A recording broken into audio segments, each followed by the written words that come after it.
Welcome, dear listener, to another journey into the past, where the mysteries of ancient history unfold before our eyes, bringing both wonder and peace.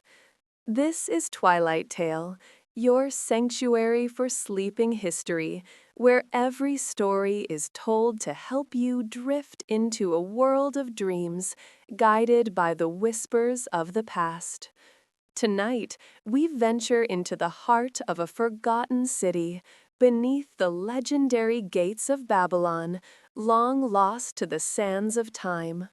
A place shrouded in mystery and intrigue, where secrets sleep beneath the rubble of ancient walls. Let the calm of this story guide you into a peaceful slumber as we uncover the hidden city beneath Babylon's fallen gates. Pause for a deep breath, calming tone.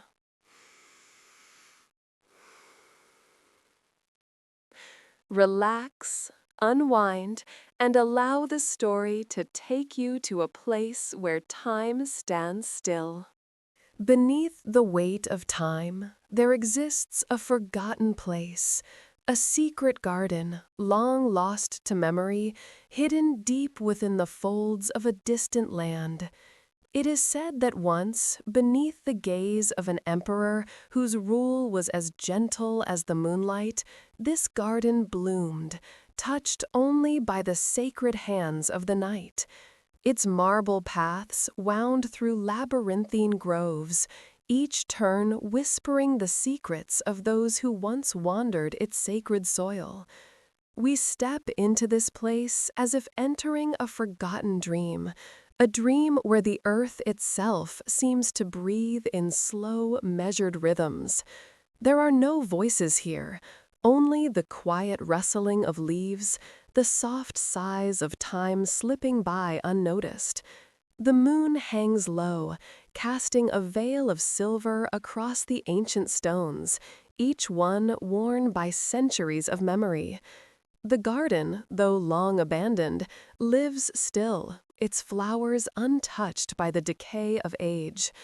The roses, pale as the moon's own glow, bloom with an ethereal grace, their petals soft as whispered secrets.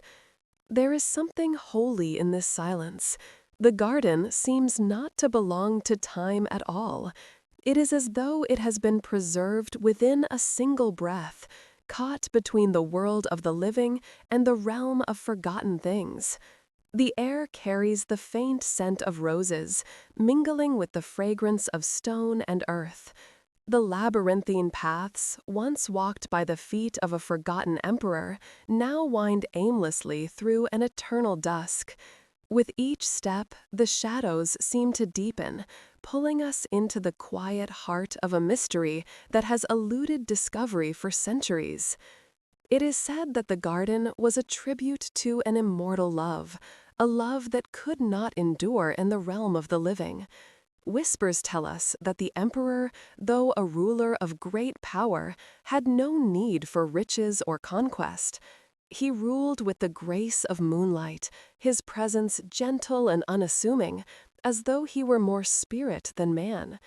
His love, it is believed, was not for the material world, but for something far more sacred. A love for the stillness of nature, for the peace that can only be found in the quiet recesses of the heart. Others speak of the garden as a sanctuary, a place where the emperor could retreat from the weight of his rule. Here, in this secluded haven, he could breathe deeply and find solace amidst the vines and flowers. It is said that the emperor would walk these paths at night, his footsteps soft upon the stones, his mind at rest beneath the soft glow of the moon.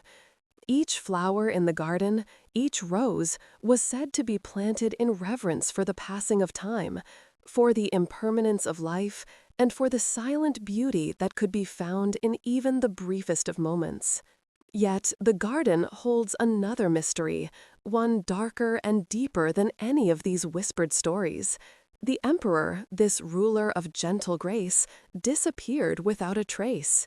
His name has long since faded from the scrolls of history, his reign a mere footnote in the annals of time. The garden, once a sanctuary of peace, now stands alone, its beauty undisturbed by the world outside. But why did the emperor vanish? What shadow fell upon his heart that he could not escape? Some say that he, too, became lost in the silence of his garden, fading away into the eternal dusk of its labyrinth, never to return. As we walk the garden's forgotten paths, we sense the lingering presence of the emperor. His spirit seems woven into the very fabric of the place, as if he were not a ruler of flesh and blood, but of the air itself. The stone walls, moss-covered and aged, seem to hum with a quiet energy, as though they hold the memories of a time long past. The roses, though untouched by decay, have an almost mournful beauty. Their petals fall in soft cascades, drifting upon the winds that stir the trees. Each bloom, still full of life, whispers the same question. Where did the emperor go, and why did he leave this place that he loved so dearly? We pass through archways covered in ivy, the stone crumbling beneath our fingertips. The air is cool, yet heavy with the fragrance of roses. A silence stretches before us, broken only by the gentle sway of branches in the breeze. The garden, it seems, holds its breath, as if waiting for an answer to the question that has haunted it for so long. Who was this emperor? What was his purpose? And why did he disappear into the folds of history, leaving only a garden behind? Perhaps it was never meant to be known. Perhaps the emperor's disappearance was not a mystery to be solved, but a riddle to be felt, understood only in the quiet spaces between words. The garden, with its marble paths and silver moonlight, seems to tell us that some things are meant to remain hidden, protected by the silence of time. We pause at the edge of the garden, gazing out over the land that stretches beyond.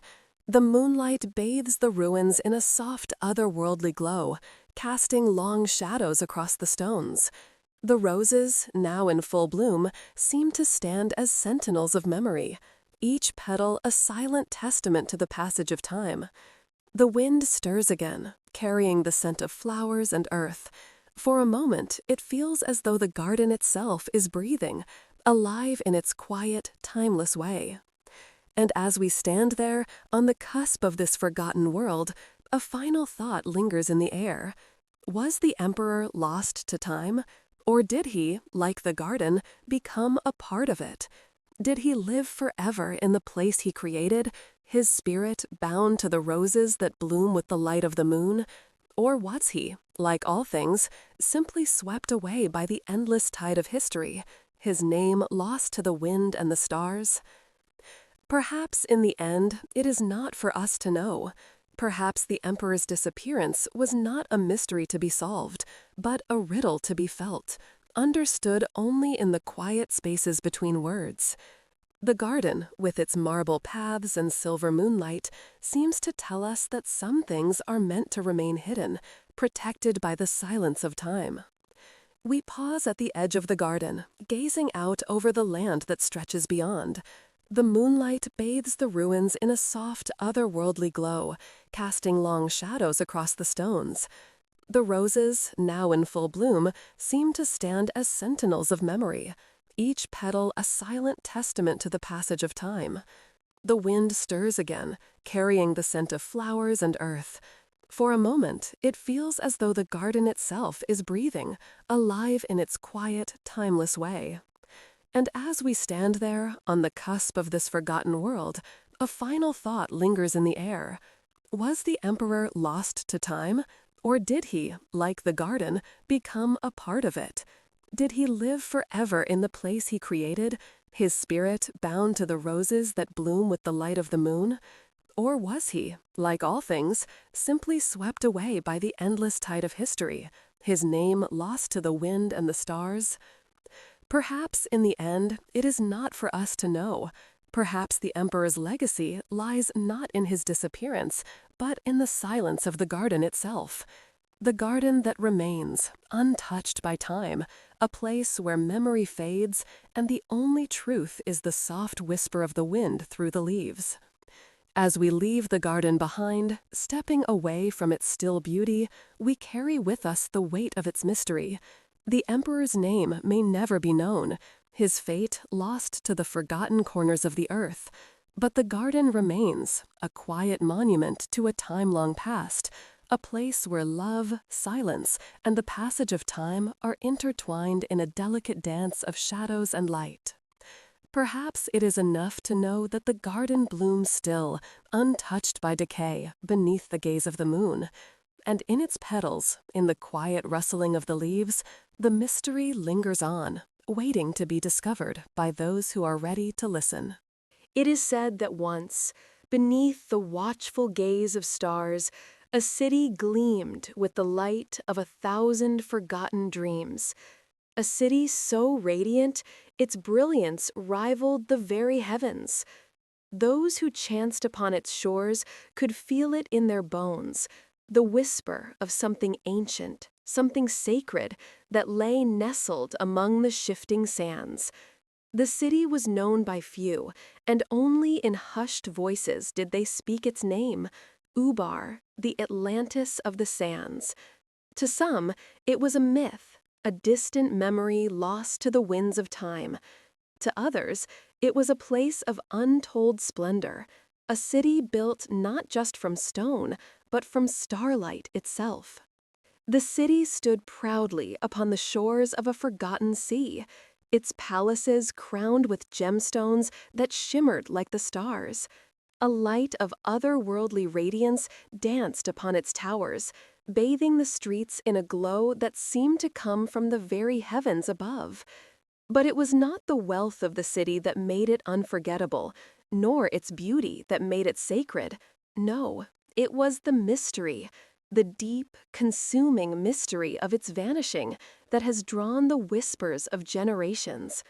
Some believe Ubar was a place of such holiness, such sanctity, that it was bound to fade away, as if it could not endure the mortal world. They say that one night, as the moonlight faded, so too did the city. It did not fall to war or fire, but seemed to dissolve, to be swallowed by the very earth it had risen from. In one moment, it was there, bathed in starlight. In the next, it was gone, lost, as if it had never existed. No ruins remain, only the deep desert and the distant, empty horizon. As we stand now on the edge of that desert, the winds carry with them a quiet sadness, as if the sands themselves remember what was once there. The sun, a pale shadow in the sky, casts long, fading light across the dunes, and the air is thick with the scent of earth and salt. There are no sounds here, no signs of life, just the soft sigh of the wind and the slow shifting of sand, erasing the traces of what was once so magnificent. The city, though lost to the physical world, lingers here, in the space between the dunes, in the faint shimmer of the heat. Beneath the silence of the desert, beneath the fading light, there is a legend, one told in fragments, in the whispers of those who came before. It is said that the city was not built by ordinary hands, but by a people who had the secrets of the heavens in their grasp. Their palaces, adorned with jewels and gilded with gold, were said to have been the work of artisans who had seen the stars as their only guides. These were not just men and women, they were the children of the cosmos, whose wisdom was said to be as ancient as the stars themselves. They had harnessed the power of light, had shaped it into stone, and placed it upon the earth like an offering to the gods. It is said that Ubar was a city like no other, a place where time itself seemed to slow, where the breath of the earth and the pulse of the stars danced together in harmony. The streets were lined with columns, each one etched with symbols that told the story of a people who had known the stars and the moon as intimate companions. Beneath their gaze, the city lived and breathed in perfect unison, a place of peace, of prosperity, of knowledge that reached across the ages. But such brilliance could not last. It is whispered that in the quiet hours of the night, something stirred within the city's walls. Some say it was the will of the gods, angered by the hubris of those who sought to bring the heavens down to earth. Others speak of a curse, one that had been cast upon the city long before it ever came to be, a punishment for a sin committed by those who had walked the earth long before Ubar's foundation. Was it a divine wrath, or was it something else, something deeper, something hidden within the very bones of the earth itself? As the tale is told, on one fateful night, the moon hung low and full in the sky. Its silver light bathed the city in an eerie glow, casting long shadows across the marble streets. And then, without warning, the light of the moon began to fade. It is said that the people of Ubar, in their endless reverence for the celestial, believed this was a sign, a calling to heed. But before they could react, before they could understand the omen, the earth itself began to tremble. The ground beneath their feet shifted, and in a soft, slow-motion unraveling, the city began to sink, just as the moon's light disappeared. It was not a violent collapse, nor a fiery end. The city did not fall to ruin, nor was it swept away by the tides. Instead, it simply disappeared. Like a mirage fading in the heat of the day, Ubar was gone. One moment, it stood in all its splendor beneath the moonlit sky. The next, it was no more. No stone was left unturned, no trace of its existence remained. All that was left was the desert, the empty sands that whispered of a time long past. As we stand now on the edge of that desert, the winds carry with them a quiet sadness, as if the sands themselves remember what was once there. The sun, a pale shadow in the sky, casts long, fading light across the dunes, and the air is thick with the scent of earth and salt. There are no sounds here, no signs of life, just the soft sigh of the wind and the slow shifting of sand, erasing the traces of what was once so magnificent. The city, though lost to the physical world, lingers here, in the space between the dunes, in the faint shimmer of the heat. Beneath the silence of the desert, beneath the fading light, there is a legend, one told in fragments, in the whispers of those who came before. It is said that the city was not built by ordinary hands, but by a people who had the secrets of the heavens in their grasp. Their palaces, adorned with jewels and gilded with gold, were said to have been the work of artisans who had seen the stars as their only guides. These were not just men and women. They were the children of the cosmos, whose wisdom was said to be as ancient as the stars themselves. They had harnessed the power of light, had shaped it into stone, and placed it upon the earth like an offering to the gods. It is said that Ubar was a city like no other, a place where time itself seemed to slow, where the breath of the earth and the pulse of the stars danced together in harmony. The streets were lined with columns, each one etched with symbols that told the story of a people who had known the stars and the moon as intimate companions. Beneath their gaze, the city lived and breathed in perfect unison, a place of peace, of prosperity, of knowledge that reached across the ages. But such brilliance could not last. It is whispered that in the quiet hours of the night, something stirred within the city's walls. Some say it was the will of the gods, angered by the hubris of those who sought to bring the heavens down to earth. Others speak of a curse, one that had been cast upon the city long before it ever came to be, a punishment for a sin committed by those who had walked the earth long before Ubar's foundation. Was it a divine wrath, or was it something else, something deeper, something hidden within the very bones of the earth itself? As the tale is told, on one fateful night, the moon hung low and full in the sky. Its silver light bathed the city in an eerie glow, casting long shadows across the marble streets. And then, without warning, the light of the moon began to fade.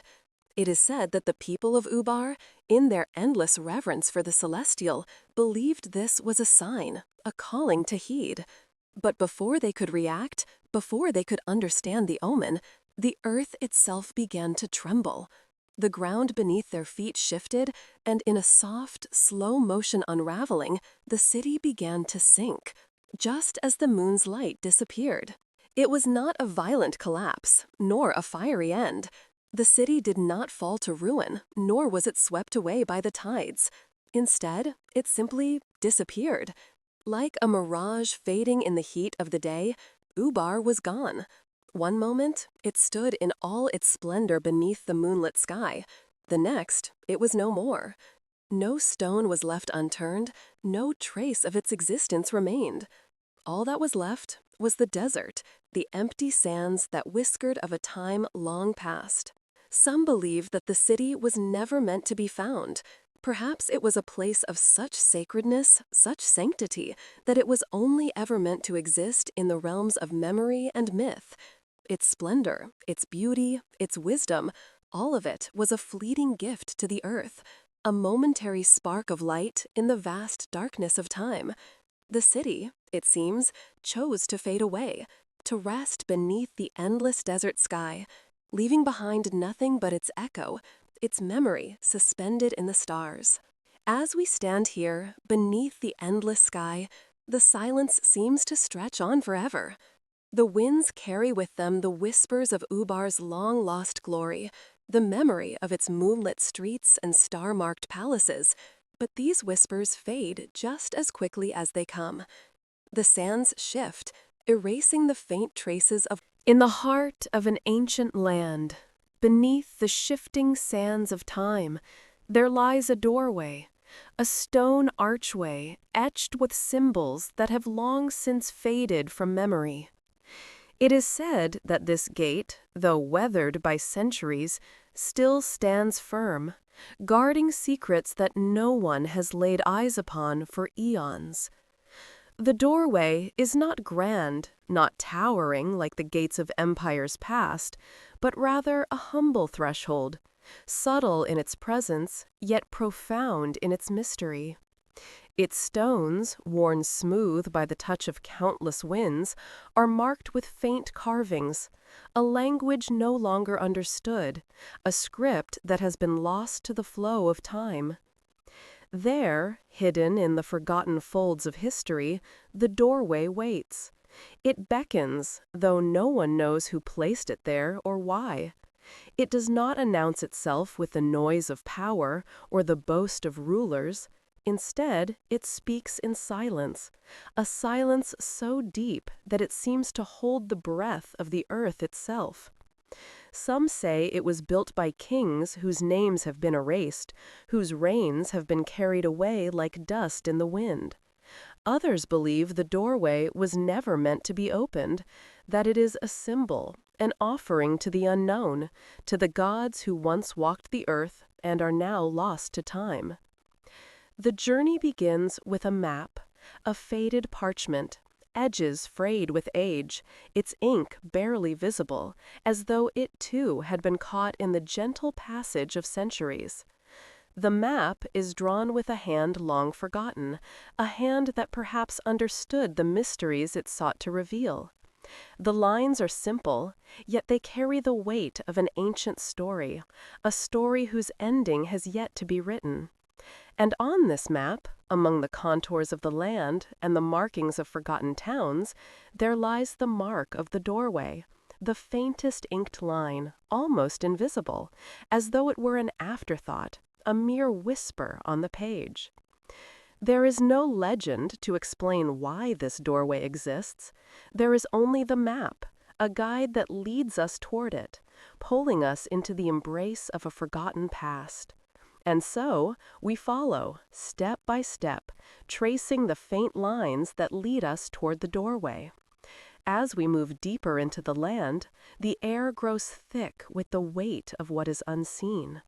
The earth beneath our feet feels old, ancient, so old that it seems to hum with the memory of a time before time itself. The landscape around us is quiet, save for the occasional rustle of leaves or the soft murmur of distant winds. The trees here stand like sentinels, their roots deep within the earth, their branches heavy with the weight of ages.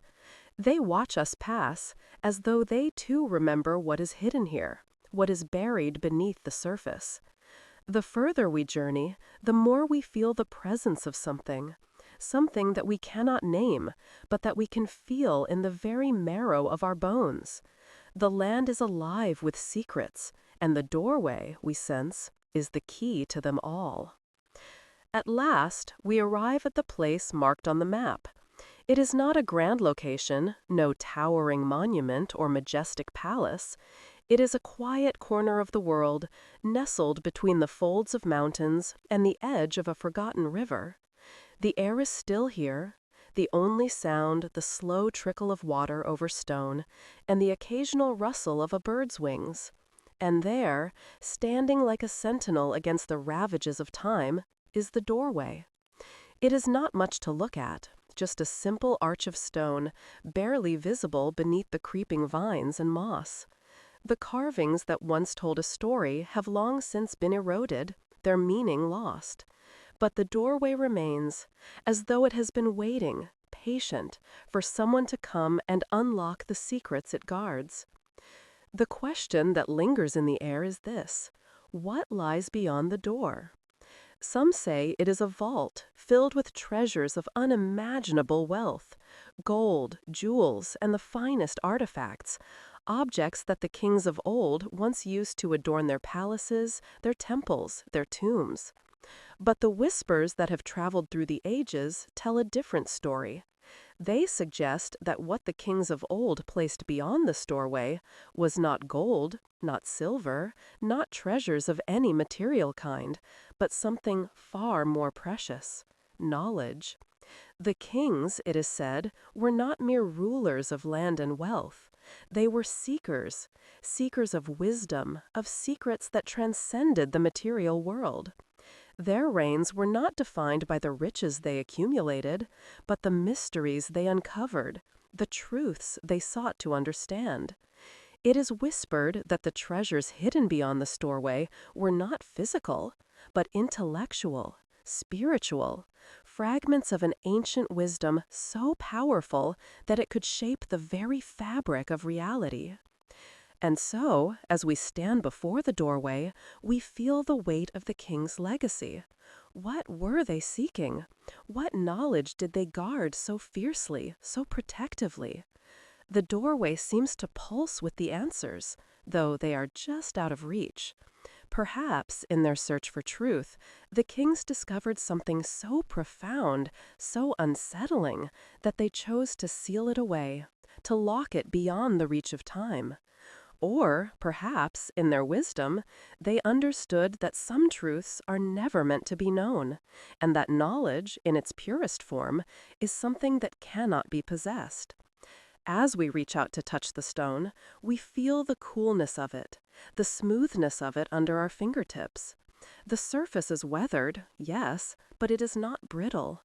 It is as though the stone itself is alive, holding the memories of those who built it, the echoes of the kings who once stood before it, gazing into the unknown. The doorway seems to hum with energy, as though it is waiting for something, waiting for the moment when the secrets it guards will be revealed. But, as our fingers brush the stone, a quiet thought lingers in the mind. Perhaps this doorway was never meant to be opened. Perhaps it is meant to remain a mystery, a symbol, a something deeper, something beyond our understanding. In the stillness, as the winds sigh through the trees and the river continues its slow course, we close our eyes and imagine what lies beyond the doorway. We see a room, not filled with riches, but with a soft, gentle light, the light of stars, or perhaps of forgotten thoughts, each one a whisper from the past, each one a forgotten piece of the puzzle. The chamber glows with this soft light, as though it is filled with the very essence of wisdom itself, suspended in time, awaiting those who are ready to listen. But as we open our eyes, the doorway remains closed. The silence hangs heavy in the air, a sacred silence that holds all the answers, yet offers none. Perhaps some knowledge, some truths, are meant to remain hidden, locked away in the chambers of time, never to be disturbed. And as we turn away from the doorway, we feel that this is as it should be. The secret is not in the treasure, not in the opening of the door, but in the waiting, in the silence that fills the space between the past and the present. Some mysteries are not to be solved. Some knowledge is not to be known. And so we leave the doorway behind, the faint echoes of the king's wisdom still resonating in our minds, knowing that some things are better left in the quiet spaces of the earth, where memory fades and secrets rest beneath the weight of time. Perhaps it is enough to wonder, what was hidden beyond the stone, and why was it sealed away?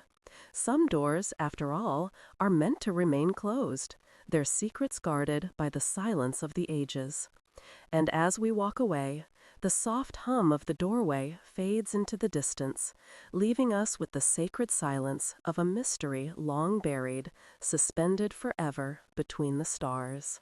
It is said that deep in the heart of the ocean, hidden beneath the vast expanse of rolling waves and forgotten currents, there lies a star, not of fire, but of stone. This star, carved by the hands of an ancient civilization long lost to time, was not meant to light the sky, but the souls of the departed. A beacon, its light unseen by mortal eyes, cast into the waters to guide those who journeyed through the shadowy realms of the afterlife. For centuries, the star has remained a mystery, a relic of power, its resting place known to none, its secrets whispered only by the sea. Some say the star was born of a time when the ocean itself was a gateway between worlds, when the boundary between the living and the dead was as fluid as the tides. It is whispered that this stone star was not crafted to shine upon the earth, but to burn with an ethereal glow beneath the waters, lighting the path for souls to find their way across the dark, silent depths.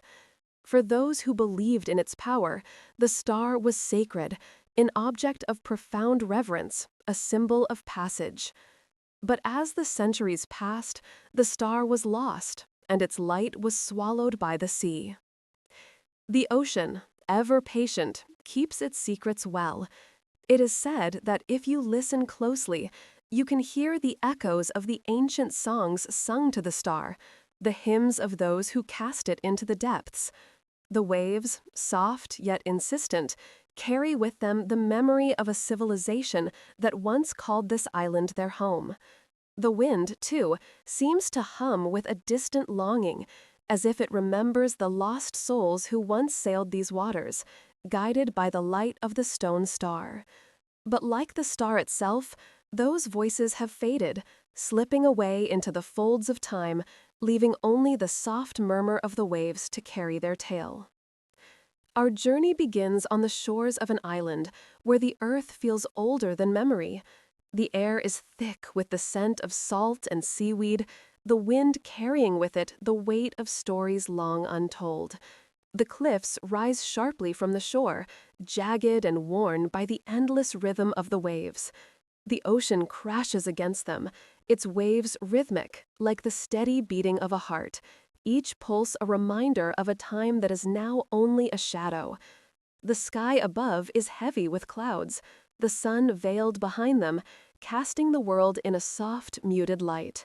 The island, though beautiful, feels untouched by time, as though it holds its breath, waiting for something to emerge from the depths. There, at the edge of the world, we pause and listen. The air hums with a quiet resonance, a melody too faint for the ear to grasp, but deep enough to be felt in the bones. It is said that those who come to this place with a mind open to the unknown can feel the presence of the star beneath the waves. The ocean seems to whisper, as though it is speaking directly to the soul.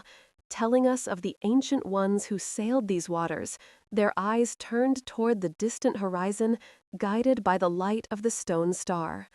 The wind carries the memory of their journey, a journey that has long since faded from the earth, leaving only the sea to bear witness. The waves crash relentlessly against the shore, their rhythm never ceasing, always steady, always reminding us of the passage of time.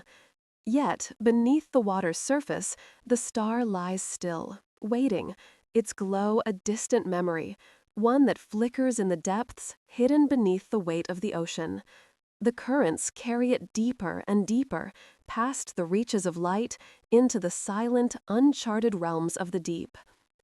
It is said that the star's glow has faded over the centuries, that its power is now sealed, wrapped in the quiet darkness of the ocean's depths. But some still believe that its light endures, that it waits for those who are brave enough to seek it, to uncover its forgotten truth. What then is the star?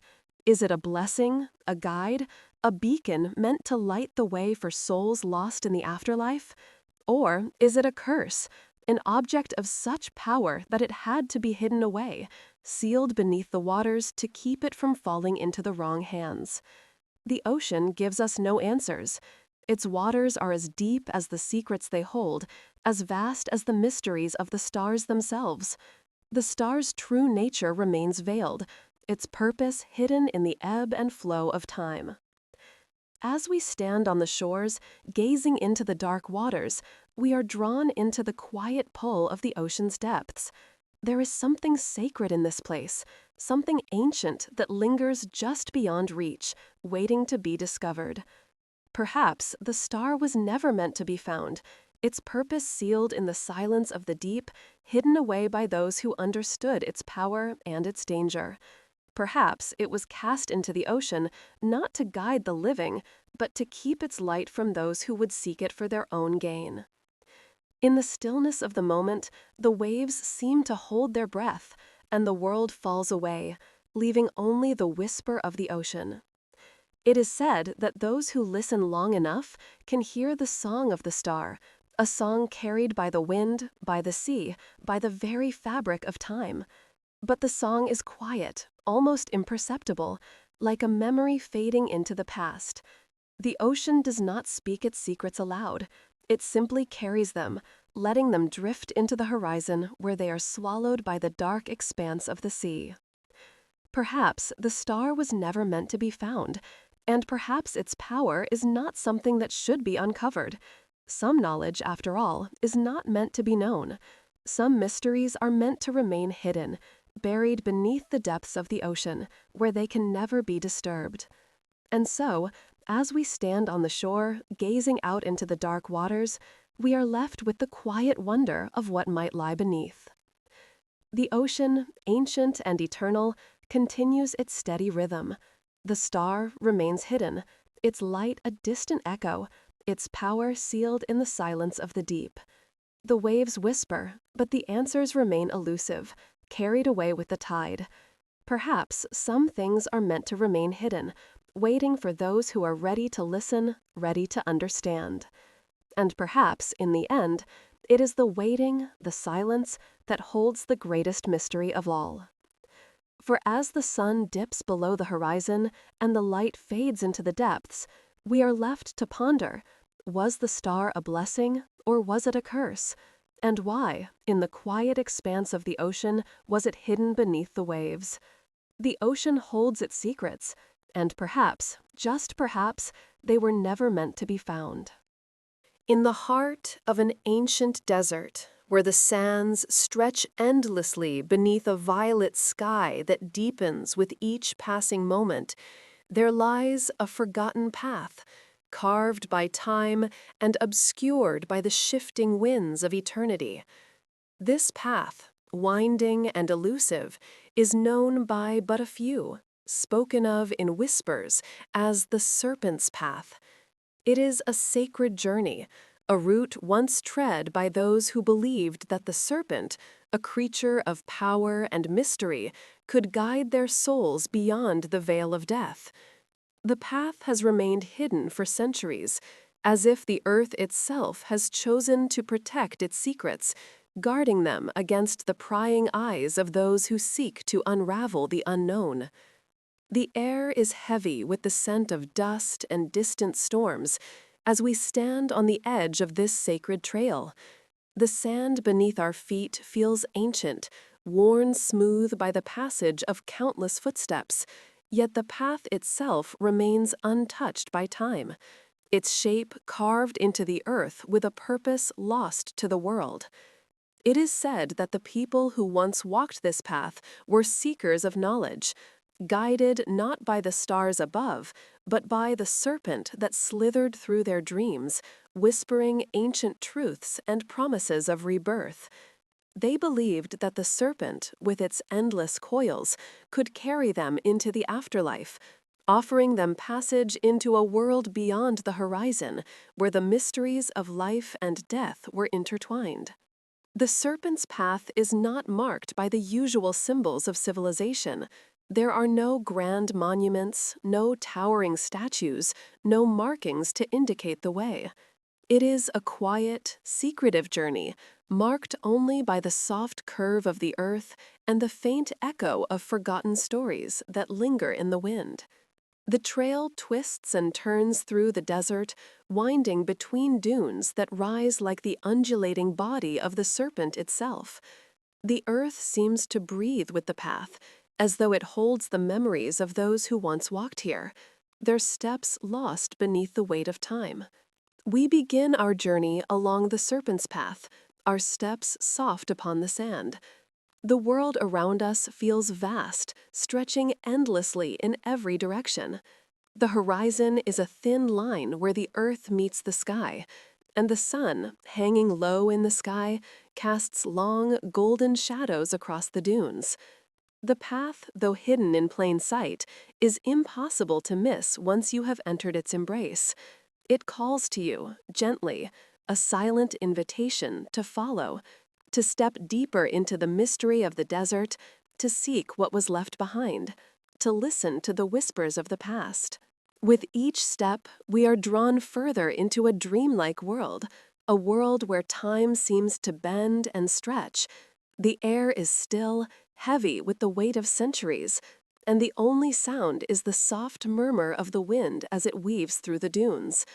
The sand shifts beneath our feet like liquid, flowing in slow, deliberate waves, and for a moment it feels as though we are walking not on the earth, but through the very fabric of memory itself. The path leads us deeper into the desert, where the sun hovers just above the dunes, casting an ethereal light that bathes the world in a soft, violet glow. It is a place where the past and the present blur, where the air is thick with secrets. As we walk, we begin to hear the whispers. They are faint at first, like the rustling of leaves, soft as a breeze across the skin. But soon, the whispers grow clearer, more distinct. They are the voices of the serpents, ancient and wise, calling us forward, guiding us deeper into the unknown. Some say the serpents spoke directly to those who walked the path, their words woven into the fabric of the desert itself. Others believe the whispers were only the echoes of an ancient language, a sacred tongue that carried the knowledge of the ages. Whatever the truth, the whispers are undeniable. They speak of a journey, of a crossing into another world, where the soul is freed from the body, where death is not an end, but a beginning. The serpent, in its endless coils, was said to represent the eternal cycle of life and death, a symbol of transformation, of shedding the old and embracing the new. It is said that those who followed the serpent's path were not simply walking toward an end, but toward a rebirth, a renewal of the soul. As the serpents guided them, they would shed their earthly selves, leaving behind their bodies like a discarded skin, and step into the afterlife, a realm where all was possible, where the soul was free to wander the eternal expanse. And so, as we walk this sacred path, we feel a sense of quiet reverence. There is no rush here, no need to hurry. The journey itself is the destination. The path is not one of great deeds or triumphs, but one of quiet reflection, of gentle surrender. The serpents, though unseen, are with us, their presence woven into the very air, guiding us through the shifting sands, whispering the ancient truths that once guided those who walked here before. Their voices are soft, like the breath of the wind, but they are full of power, of knowledge long forgotten. As we continue on, the desert seems to open up around us. The dunes, once tall and imposing, now appear smaller, more distant. The sun, sinking lower in the sky, casts a golden light across the sand, painting the landscape in hues of amber and violet. The path before us is bathed in this light, and it seems to glow with an otherworldly radiance. It is a place where the past and the present blur, where the air is thick with secrets. As we walk, we begin to hear the whispers. They are faint at first, like the rustling of leaves, soft as a breeze across the skin. But soon, the whispers grow clearer, more distinct. They are the voices of the serpents, ancient and wise, calling us forward, guiding us deeper into the unknown. Some say the serpents spoke directly to those who walked the path, their words woven into the fabric of the desert itself. Others believe the whispers were only the echoes of an ancient language, a sacred tongue that carried the knowledge of the ages. Whatever the truth, the whispers are undeniable. They speak of a journey, of a crossing into another world, where the soul is freed from the body, where death is not an end, but a beginning. The serpent, in its endless coils, was said to represent the eternal cycle of life and death, a symbol of transformation, of shedding the old and embracing the new. It is said that those who followed the serpent's path were not simply walking toward an end, but toward a rebirth, a renewal of the soul. As the serpents guided them, they would shed their earthly selves, leaving behind their bodies like a discarded skin, and step into the afterlife, a realm where all was possible, where the soul was free to wander the eternal expanse. The serpent, in its endless coils, was said to represent the eternal cycle of life and death, a symbol of transformation, of shedding the old and embracing the new.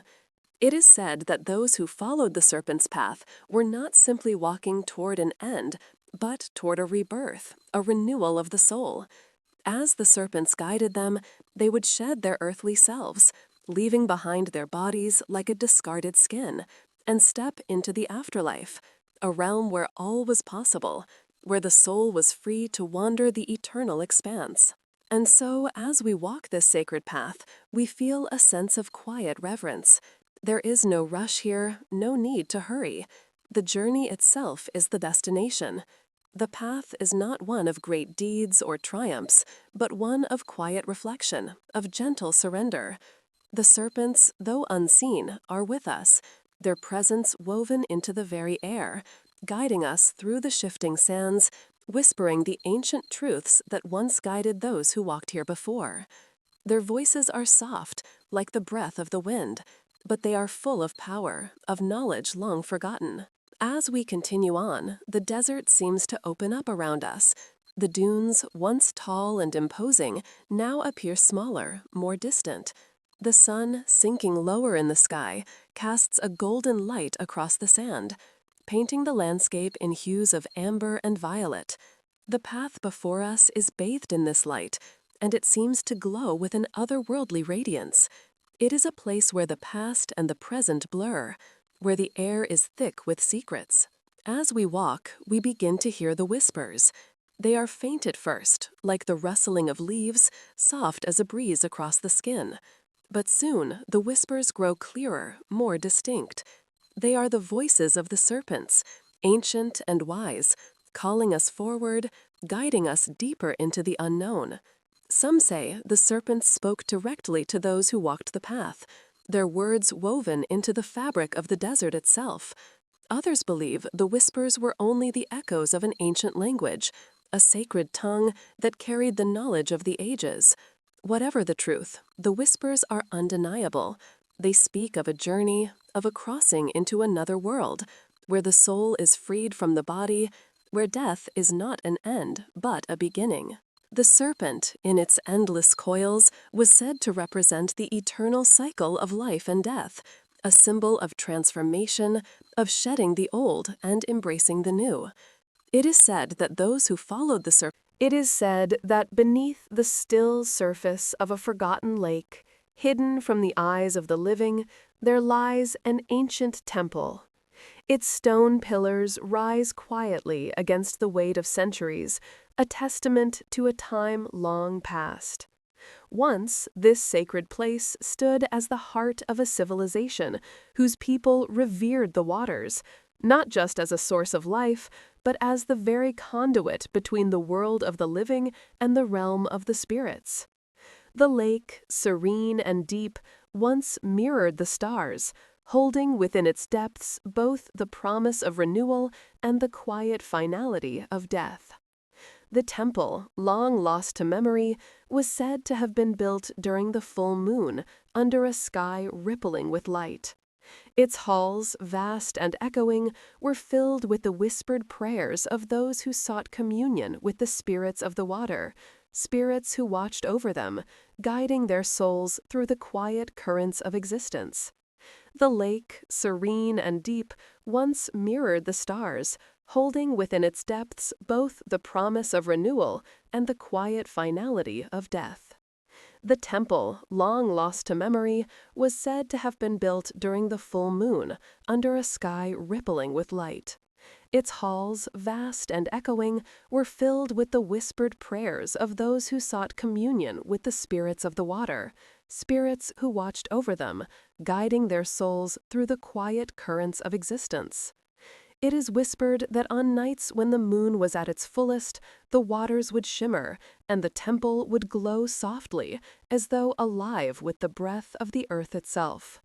The people, with hearts full of reverence, would enter the temple, their voices rising in harmonious prayer, calling out to the spirits who resided within the waves. But, as with all things, time passes and the world shifts. Over the years, the lake began to rise, quietly at first, its waters creeping higher and higher until, one fateful day, they swallowed the temple whole. In an instant, the temple vanished beneath the surface, lost to the deep, its sacred halls now silent, its prayers unheard. The people who once revered the waters faded from history, their voices swallowed by the tides of time, leaving only the faintest traces of their existence behind, whispers in the wind, the echo of a song that was never written down. And so, the lake has kept its secret. The temple lies beneath its calm surface, waiting. The waters, as still as glass, have become the guardians of a mystery that has never been fully revealed. There are no maps, no records, no songs of its existence, save for the occasional whispered legend carried on the breeze. The temple has become a place that exists between worlds, a place of lost memory, a place where time bends, and the boundary between life and death is as fluid as the water itself. We come to the edge of this forgotten lake, standing on the shores where the earth dips gently into the water. The sky above is a canvas of soft lavender and deep violet, the last light of the day slipping away, leaving behind a quiet dusk.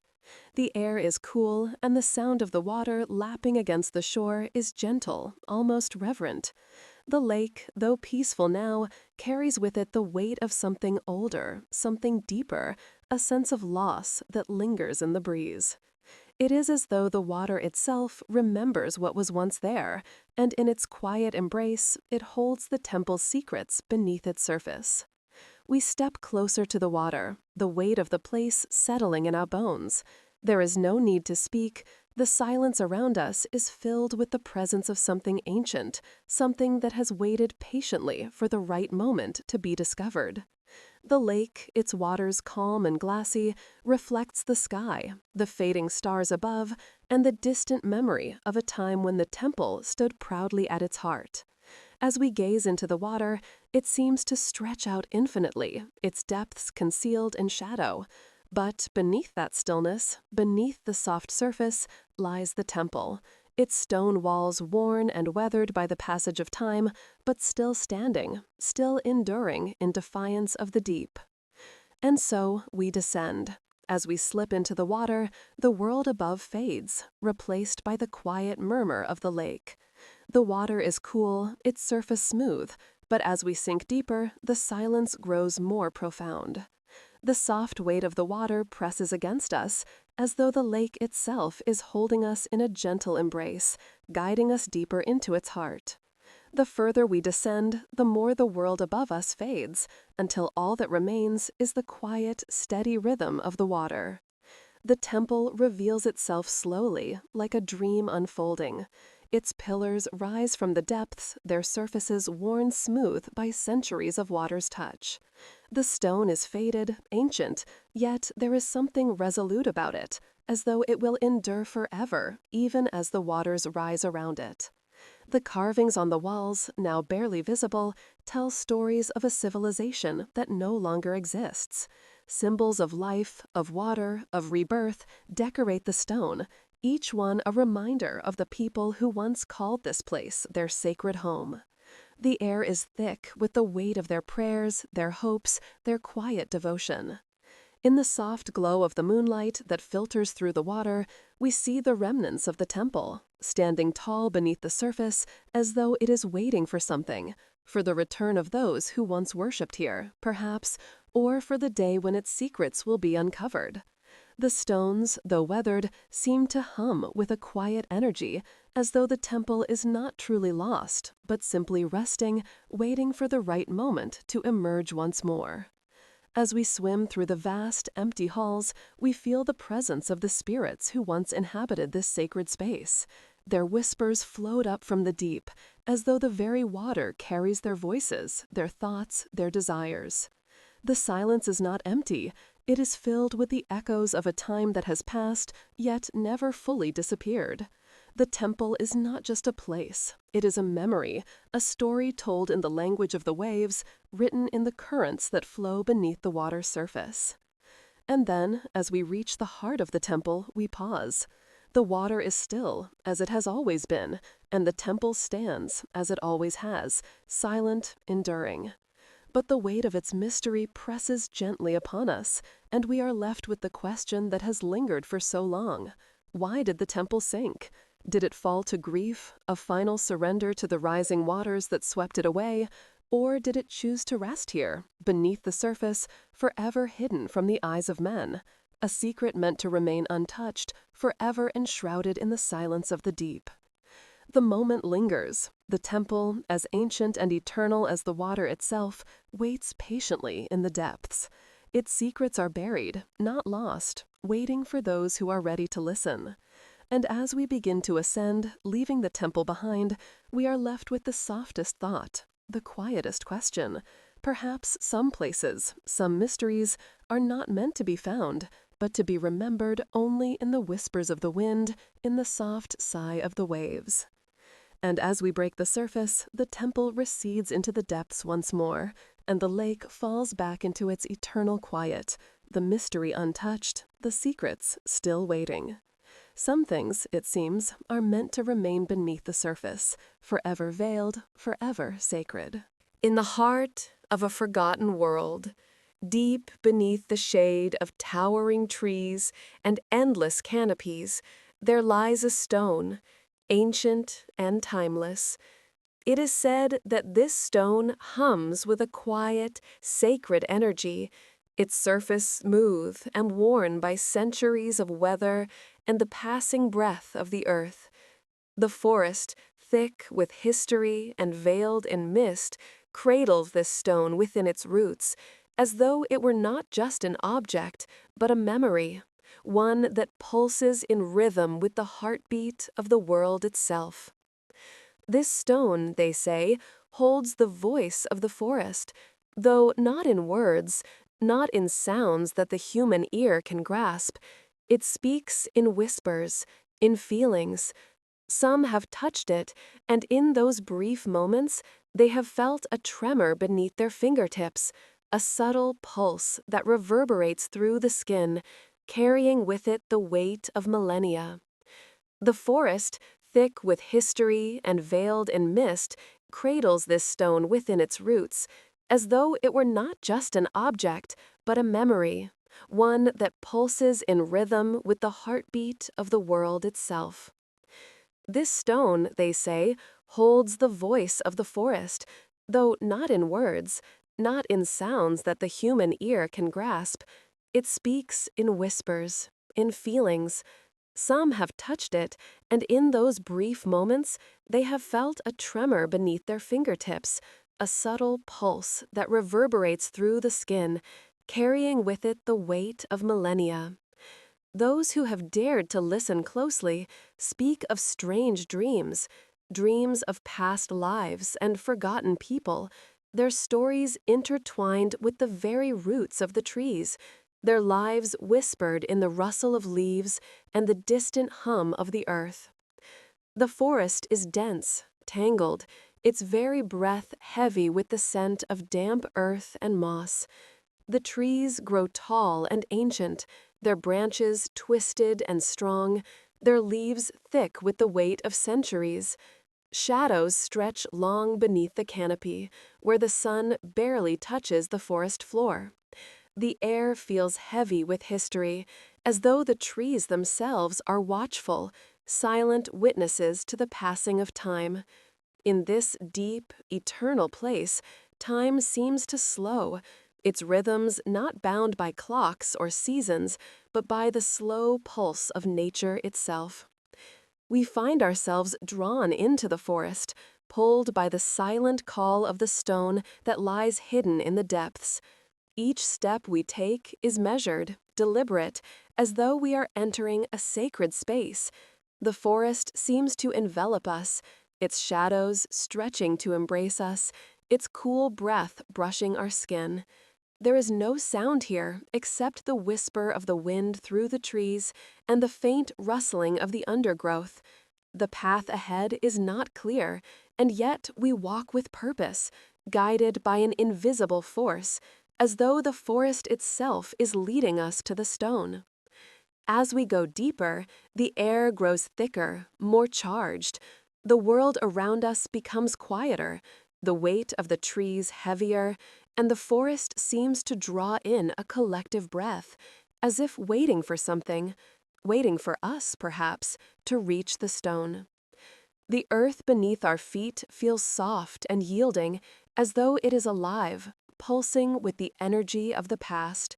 The trees stand like ancient sentinels, their bark worn and scarred by time, their branches heavy with memories. Then, through the dense tangle of roots and branches, we see it. Half hidden in the shadow of an ancient oak, the stone waits. It is not grand or imposing, but it carries an undeniable presence, as though it is not merely part of the forest, but its very heart. The stone is worn, smoothed by the touch of countless hands, yet it feels warm to the touch, a warmth that seems to emanate from the stone itself, as though it holds the memory of the sun, the earth, and the rain that have fallen upon it over countless years. It is said that those who have touched the stone have experienced strange visions, dreams of lives lived long ago, of people who once walked this land, their names forgotten by time.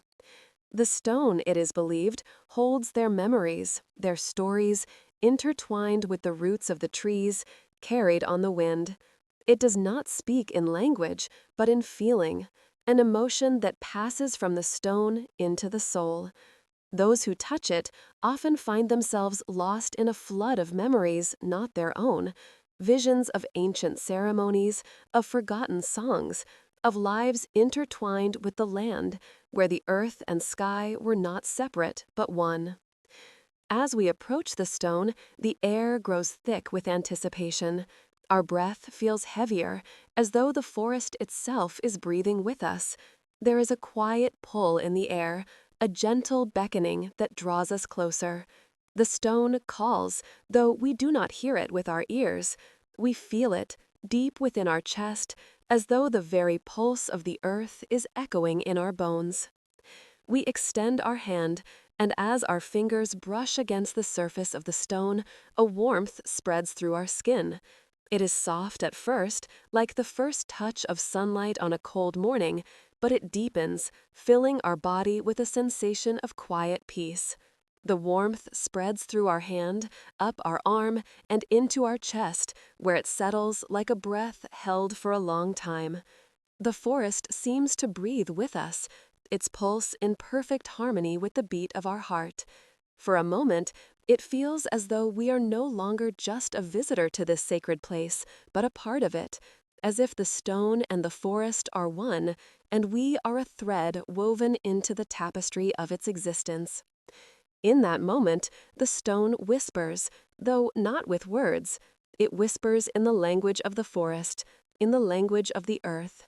We do not hear it, but we feel it, a soft tremor that reverberates through us, filling us with a sense of wonder, of awe, of understanding. The stone is not just a relic of the past, but a living memory, holding within it the stories of those who have come before, the echoes of lives once lived, now lost to time. It is as though the forest itself is speaking to us, telling us that some truths are not meant to be understood, but only felt in the deepest recesses of the soul.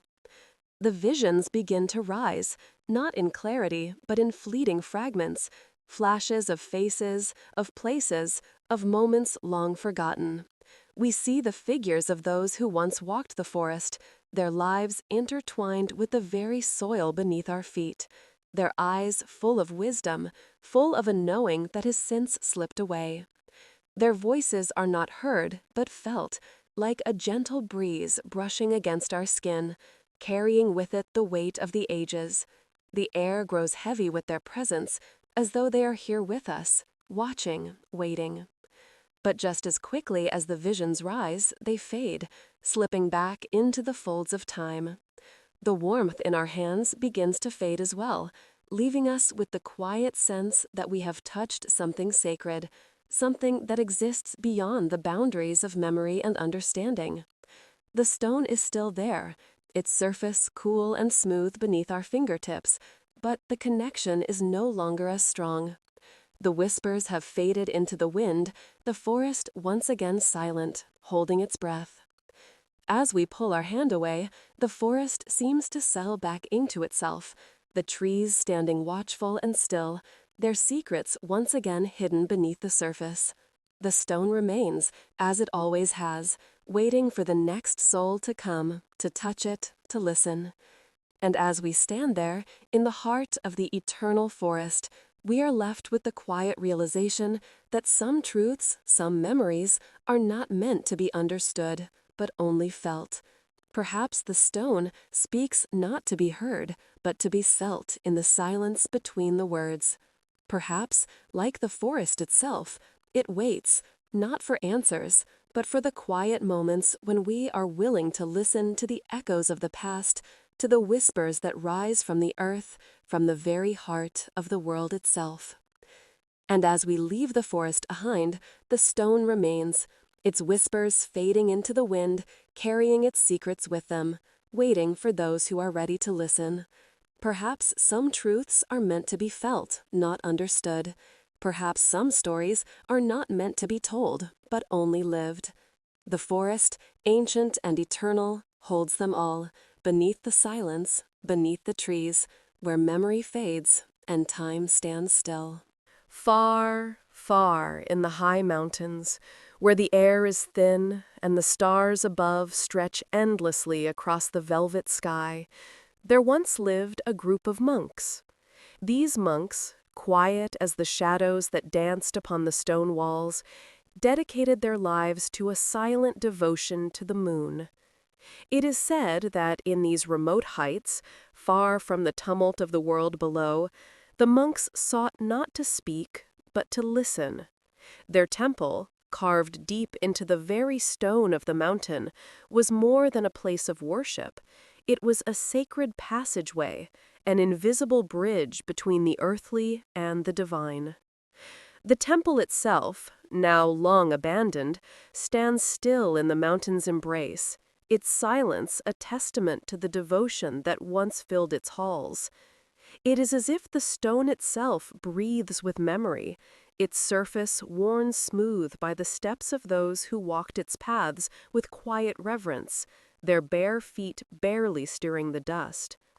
The monks, it is said, would walk the narrow, winding paths beneath the watchful gaze of the full moon, their footsteps soft upon the stone, as if in search of something they could not see, a presence they could not touch, but only feel.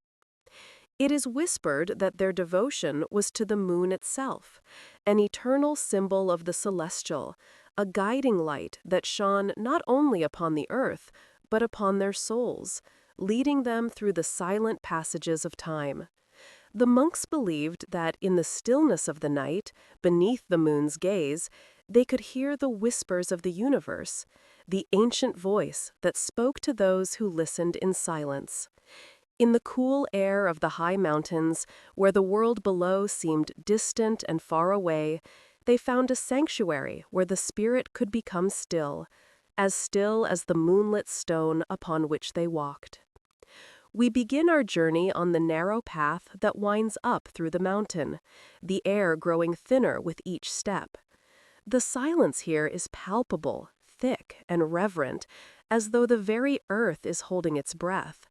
The wind brushes against our skin like the softest caress, but there is no sound beyond that, no birdsong, no rustle of leaves, only the quiet whisper of the wind and the occasional echo of our own footsteps. The mountain seems to rise around us, its great stone face watching silently, as if it too is part of the journey we are about to take. As we ascend, the moon begins to rise in the sky, casting a pale, silvery light over the landscape. The path, barely more than a thin strip of stone carved into the mountain, seems to stretch endlessly ahead. The stars, too, grow brighter, their light so clear, so ancient, that it feels as though they have been shining forever, marking the passage of time in the vast emptiness of the sky.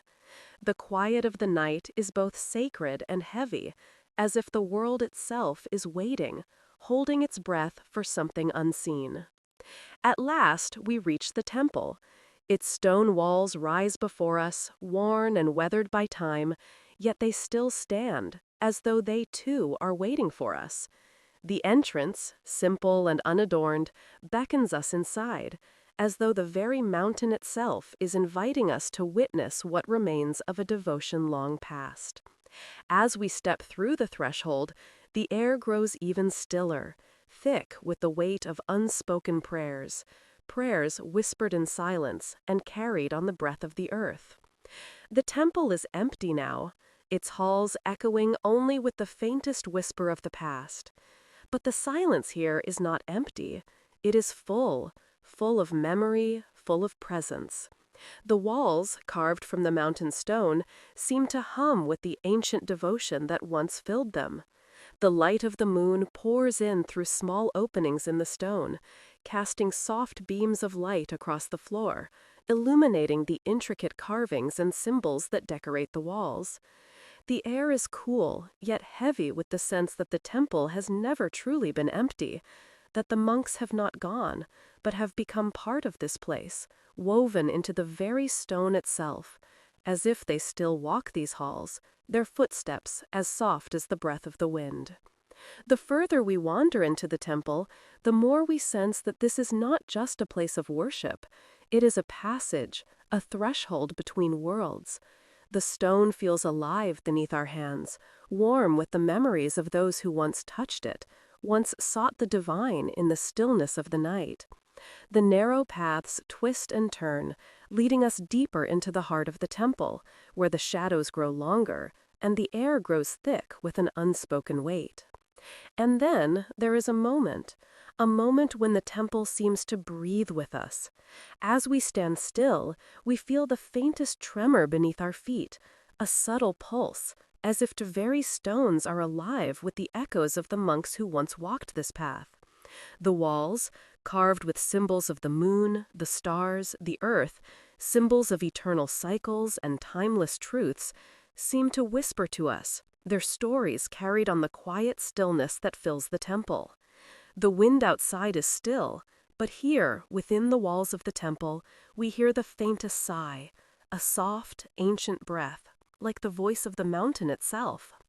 The monks, it is said, believed that through their silent devotion, they could commune with the moon, not just as a distant body in the sky, but a living presence, a guide to the divine.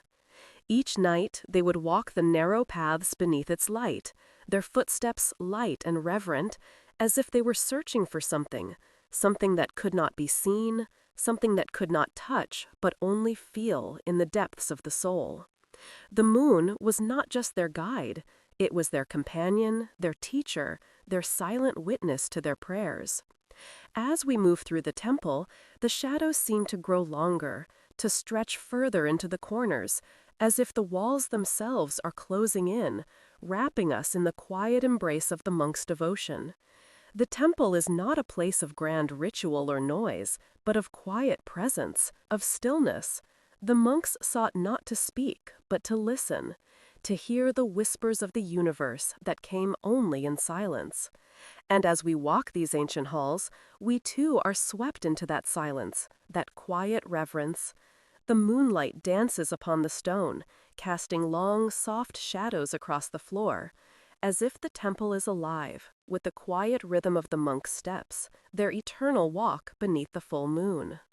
And as we reach the innermost chamber, where the moonlight falls softly upon the stone altar, we are left with a feeling of profound stillness. The temple stands as it always has, silent, waiting. The monks, though gone, have not departed.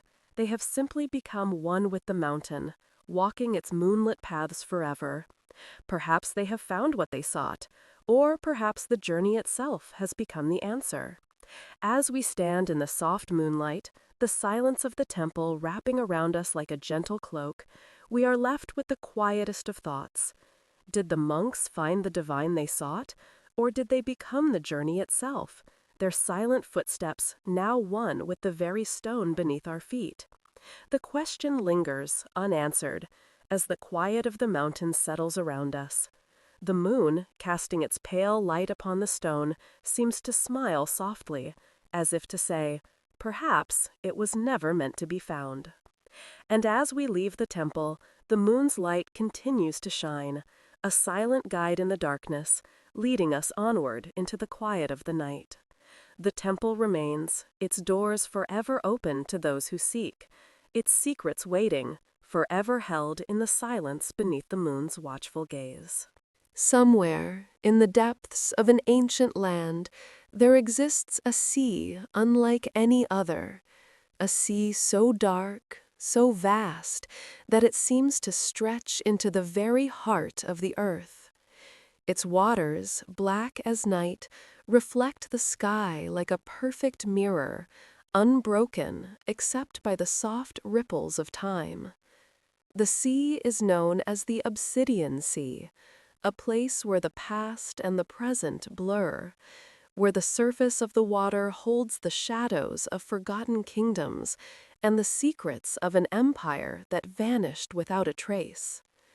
It is said that this empire was once mighty, a civilization that stretched across the land, its people living in harmony with the forces of nature, their hearts bound to the mysteries of the earth and sky. But one day, as the whispers of time carried the sands of history across the ages, the empire faded, its people lost to the winds, their names erased from the annals of time. Some say the sea itself claimed them, swallowing their cities, their temples, their very souls into its depths. Others believe the empire chose to vanish, retreating from the world, leaving only their echoes behind. And so the Obsidian Sea remains, an endless expanse of dark water, its surface smooth as glass, reflecting the heavens above. It is a place of stillness, a place where the echoes of the past linger like ghosts, carried on the gentle breeze that stirs the air. As we stand at its edge, the silence weighs heavily upon us, thick with the weight of forgotten memories. The air smells of earth and salt, ancient and timeless. The sea, though quiet, seems to hum with a presence, as though it is holding something, something sacred, something hidden beneath its surface. The journey begins here, on the shores of the Obsidian Sea. The sky above is heavy with clouds, the sun hidden behind a veil of mist, casting the land in a soft, muted light. The dark waters stretch out before us, endless, reaching beyond the horizon. The silence is profound, broken only by the soft lapping of the water against the shore. As we walk along the edge, our feet sinking slightly into the dark sand, we feel the pull of the sea.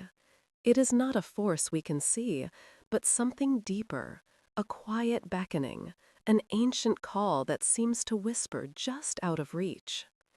It is said that the sea holds the last traces of the lost empire, silent stones scattered along the shore, relics of a time long past.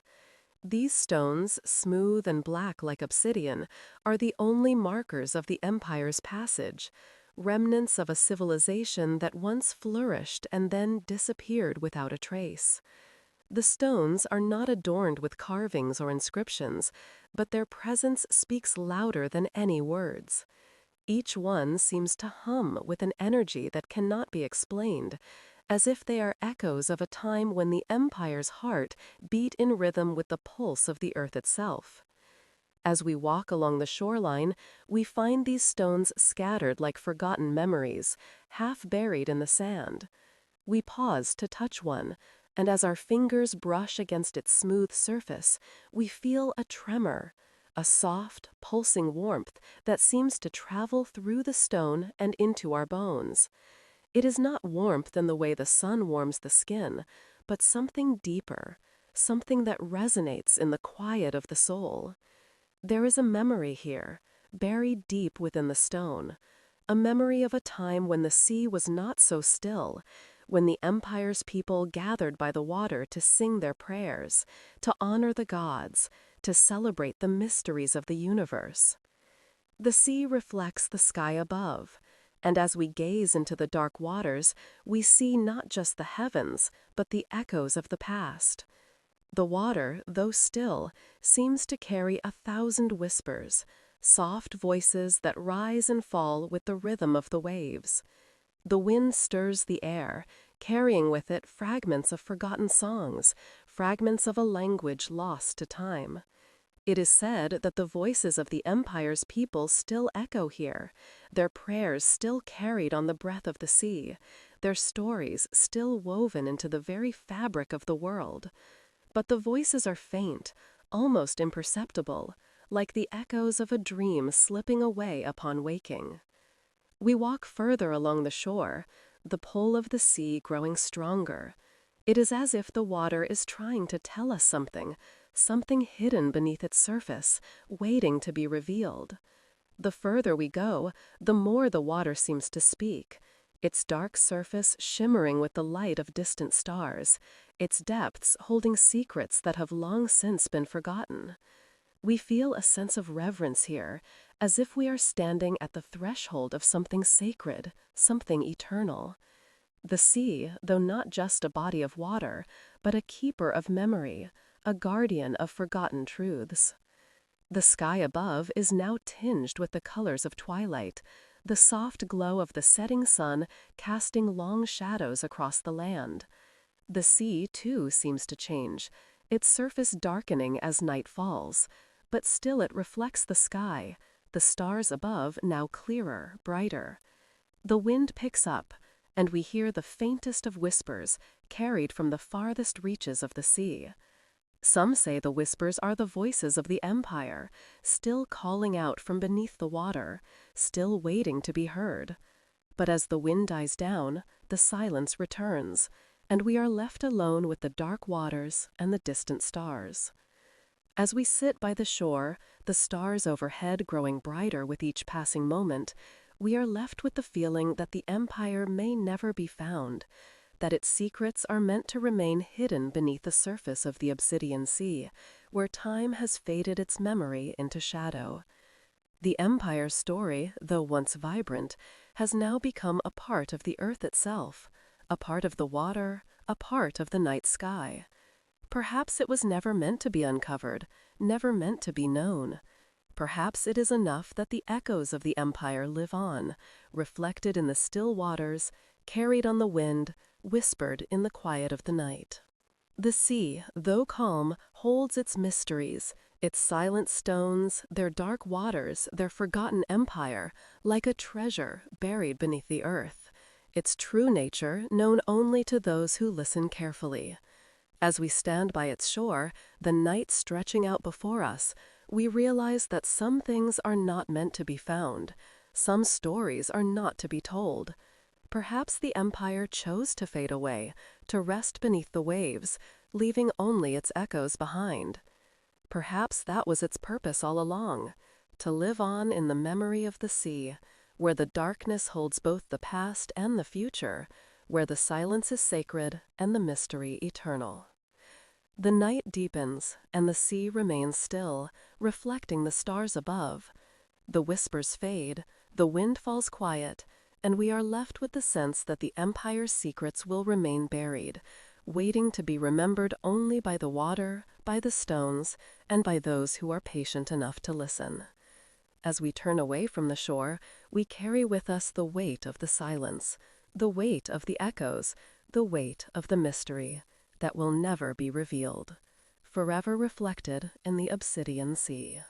On the edge of the world, where the sky gently touches the earth in a soft, eternal embrace, there exists a village unlike any other, a place whispered about in forgotten tales. It is a village known for its lanterns, delicate, ethereal lights that burn without flame, glowing softly in the deepening dusk. These lanterns, crafted by hands long since past, were set to hold a power beyond mere illumination. They were believed to guide those who journeyed, travelers who sought the horizon where the sun never sets. The glow they cast was not of fire, but of memory, a soft, celestial light that beckoned the lost, drawing them toward the unreachable edge of the world. The lanterns shine in silence, flickering in the wind, as if they too are waiting for something, or perhaps for someone, to come and restore them to their purpose. But the village is now abandoned, its streets empty, its houses silent, standing like forgotten dreams beneath the vast, overcast sky. The wind moves gently through the hollow buildings, whispering its ancient secrets to no one in particular. The lanterns, though still aglow, no longer serve their intended purpose. Their soft light seems to linger in the air, like a question, a longing, a quiet plea to those who pass through this empty place. We arrive at the village as the twilight deepens, the sky now a dusky blue, the horizon slowly fading from gold to silver. The air is thick with the scent of earth and salt, and there is a stillness here that is both sacred and heavy. The houses, though worn and weathered by time, remain intact, their walls crumbling softly, as if reluctant to let go of the past. The lanterns, hung from rusted hooks and placed on stone pedestals, cast their glow across the landscape, illuminating paths that seem to lead nowhere. The light they give is soft, ethereal, barely more than a whisper of brightness in the growing darkness. And yet, there is something about their glow that calls us forward, as though they are guiding us toward a destination we cannot yet see. We walk through the village, stepping carefully over the uneven cobblestones, each footfall echoing in the silence. The buildings loom around us, their windows dark and empty, their doors ajar, as if the villagers had only just departed. The air feels thick with memories, as though the very earth beneath us holds the imprint of those who lived here long ago. There are no signs of life, no people, no animals, just the lanterns, their soft light flickering in the wind. It is said that these lanterns were not just a source of light, but a symbol, a guide to something far beyond the visible horizon, where the sun never set, where the world seemed to stretch on forever, and time itself held no sway. As we move deeper into the village, we begin to notice something peculiar. The lanterns, though they flicker in the wind, never seem to fade completely. Their glow remains constant, as if they are holding something, holding a memory, a secret, a promise. The light is not harsh or glaring, but gentle, as though it is meant to soothe, to comfort. It is said that the villagers who once lived here believed that the lanterns guided the soul toward the horizon, toward a place of peace where the sun would always be shining, where the endless journey would finally come to an end. The path we follow is lit by these lanterns, each one marking the way, each one casting a shadow that stretches long and soft across the land. The horizon before us remains distant, elusive, but the lanterns seem to urge us forward, as though they are the only thing standing between us and the world beyond. We feel the pull of their light, drawing us deeper into the mystery of the village, deeper into the quiet heart of this place that once hummed with life and now waits in stillness.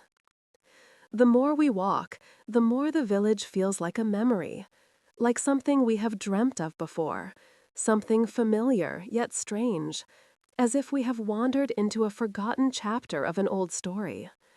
The houses stand empty, their doors yawning wide, the lanterns glowing softly, as though they too are waiting for something to return. Perhaps, like the villagers before us, we are meant to follow this path, to see where the lanterns lead, to understand the secret they hold. But as we walk beneath their glow, we begin to feel something else, something deeper, something unspoken. The further we move, the more we are drawn into the silent, sacred rhythm of the village. The lanterns, though still casting their light, no longer seem to guide us toward a physical destination. Instead, they seem to guide us inward, toward a place within ourselves that is forgotten, that has been lost in the passage of time. The journey feels no longer like one of distance, but one of memory, a slow, quiet passage towards something we cannot name, something that is not bound by the horizon. As we reach the edge of the village, where the path narrows and disappears into the wilderness beyond, the last of the lanterns flicker softly in the breeze. The glow they emit is no longer a guide, but a companion, a quiet presence that fills the air with a sense of peace. The horizon before us remains the same, distant, elusive, but now it feels different. The lanterns, though they flicker and fade, leave behind something, an understanding perhaps, or simply a feeling, that this place was never meant to be fully known, but only experienced in fragments, in glimpses, like a dream fading in the morning light. The journey ends as the last light of the lanterns dims, and the village is once again swallowed by the night. The path that was once so clear has now faded, leaving us standing in the quiet, the air thick with the weight of unanswered questions. We are left wondering, do the lanterns still guide those who seek the horizon, or are they waiting for the last traveler to come home? Perhaps, in the end, the lanterns are not meant to lead us anywhere, but to remind us of a journey that is not always measured in miles, but in memories, in the quiet pull of something greater than ourselves. And so, as we stand in the fading light, the village and its lanterns seem to dissolve into the darkness, like a dream slipping away. The path is no longer visible, but the feeling lingers. The feeling that the lanterns are still there, waiting in the quiet, casting their soft glow on the horizon where the sun never sets, where the journey is endless, and where the light always shines. Perhaps it was never meant to be found. Perhaps the journey itself is the answer. The lanterns fade and the silence returns, leaving us to wonder, what is the horizon we seek, and when will we finally come home? In a forgotten valley, nestled deep in the heart of a land lost to time, there lies a temple, its stone walls half buried by moss, its sanctity veiled by the mist that swirls like breath upon the morning air. The temple is quiet now, empty of the voices that once filled it, but it was once the sacred home of an oracle, a woman whose tears were said to hold the power to heal every wound, physical and spiritual. Those who sought her counsel would come to her with heavy hearts, broken bodies, and souls frayed by the weight of the world, and the oracle, with her quiet wisdom, would weep for them. Her tears, sacred and pure, were believed to hold the key to immortality, to the very essence of life itself. It is said that the oracle's tears were not like the tears of other mortals, fleeting and soft. No, hers were different. Her tears shimmered with an ethereal glow, each drop carrying the weight of all the sorrow in the world, yet at the same time offering a strange, silent promise of healing. It is whispered that those who drank from the tears could be restored, their ailments washed away, their spirits renewed. The temple stood as a place of pilgrimage, and for a time it was known to all who sought peace, wisdom, and solace.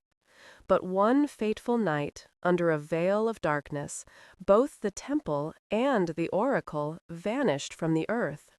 No trace remained, save for the ruins and the echo of her sorrow, which, to this day, lingers in the valley.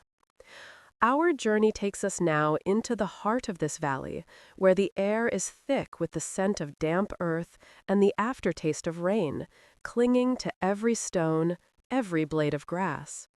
The mists hang low here, curling like smoke through the trees, shrouding the land in a quiet, sacred stillness.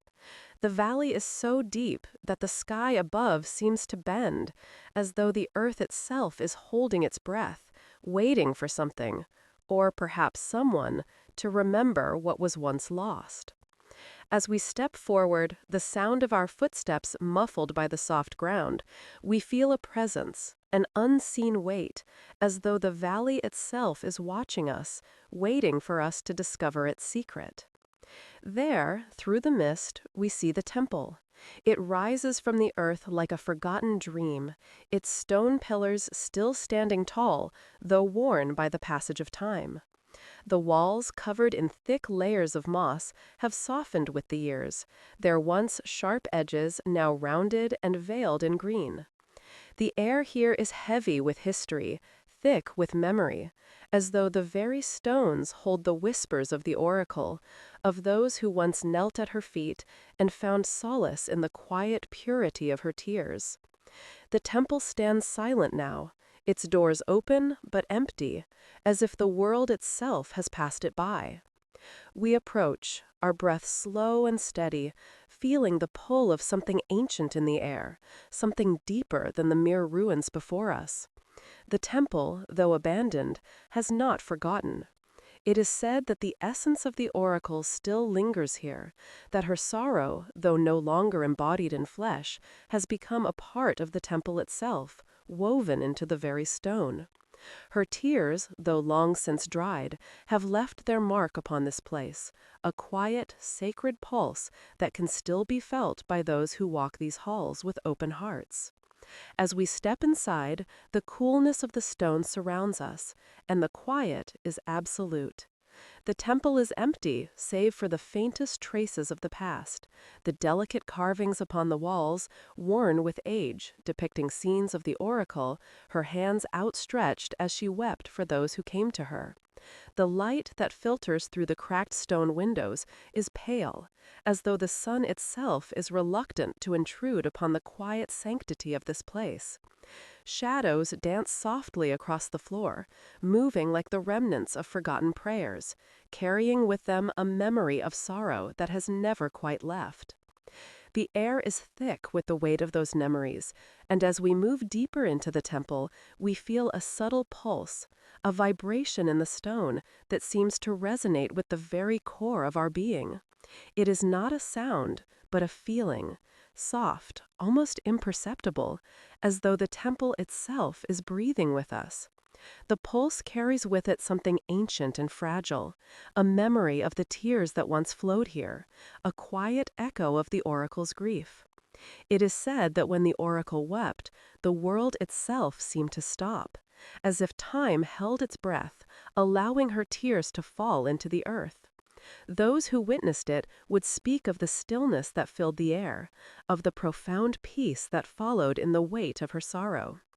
We continue through the temple, each step taking us further into its heart.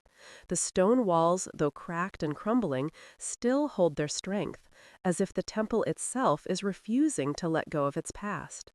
The air is cool and damp, but the warmth of something more, the echo of the oracle's presence, seems to linger in the corners of the room, in the soft light that filters through the mist.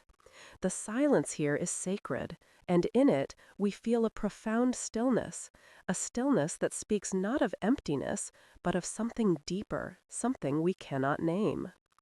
At the far end of the temple, we find a pool, its waters dark and still, reflecting the faint glow of the moonlight that filters through the cracks in the stone. This pool, it is said, was where the oracle's tears were gathered, where the waters of her sorrow were collected, to be used to heal the sick, the broken, the lost. The silence of the temple deepens as we approach, and we find ourselves drawn to the pool, not by a need for answers, but by the quiet call of something ancient, something that has waited here, beneath the surface, for centuries. As we kneel beside the pool, we dip our fingers into the water. It is cool to the touch, but there is something more, something that hums beneath the surface, something that resonates deep within us. The water, though still, seems alive with the memory of the oracle's tears, her sorrow, her wisdom. It is said that those who drank from this pool could find peace, could find healing, could find something beyond themselves. But as we sit in the silence, our fingers still in the water, we realize that perhaps the greatest gift of all is not the healing, but the stillness itself, the quiet understanding that some mysteries, like tears, are not meant to be solved, but to be felt. The pulse of the temple fades, and the silence returns, deep and profound. The memory of the oracle's sorrow lingers in the air, and as we rise, we feel the weight of it, the weight of the centuries that have passed since the last tear fell. The temple, though abandoned, has not forgotten. The whispers of the oracle, though soft and fleeting, still echo in the corners of this sacred place.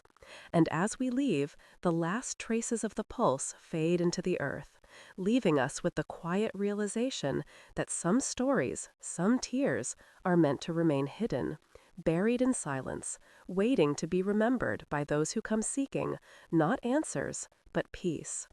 Perhaps the oracle found what she sought, or perhaps she became the journey itself, her tears, her wisdom, her sorrow, woven into the very stones of the temple.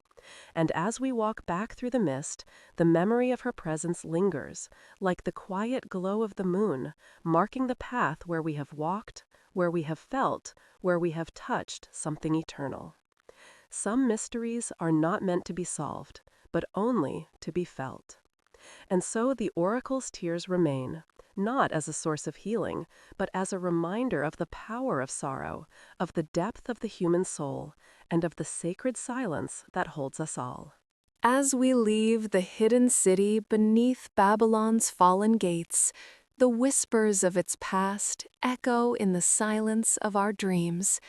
Though the city may be lost to time, its secrets remain, preserved forever in the quiet corners of history.